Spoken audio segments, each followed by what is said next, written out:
Thank you, Mr. Chairman.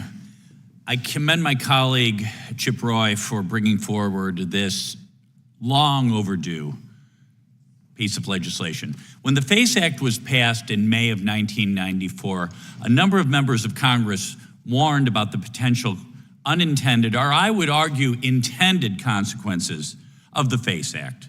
Congressman Chris Smith warned that the House is poised to stack the deck against peaceful pro-life activists so as to make them prey and easy mark for ruinous prosecution and civil suits. Senator Dan Coates warned that the legislation singled out the pro-life cause for harsh penalties that would not apply to other causes engaged in similar conduct, and that it would, quote, chill core First Amendment free speech to lawfully protest abortion. How right they were.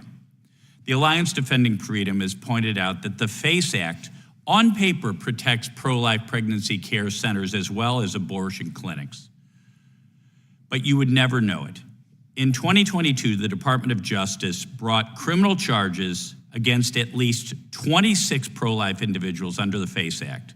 Meanwhile, there were over 200 acts of vandalism against pregnancy care centers and churches since Roe was overturned, but almost no charges were filed. And clearly the Biden-Harris administration has engaged in thuggish, intimidating behavior against peaceful pro-life activists, including Mark Hawk and Paul Vaughn, both being arrested staring down the barrels of pointed guns for, at worst, trespass. And in 2023, the Biden DOJ indicted 8 pro-life activists, including 87-year-old Eva Adele, a communist concentration camp survivor, for protesting at an abortion clinic.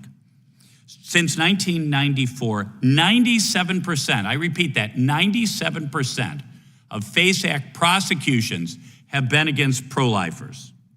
It is time to end the weaponization of the FACE Act against peaceful First Amendment protected speech. The FACE Act was a bad law when it was enacted, and it's time to repeal it. I proudly support H.R. 5890. I yield back.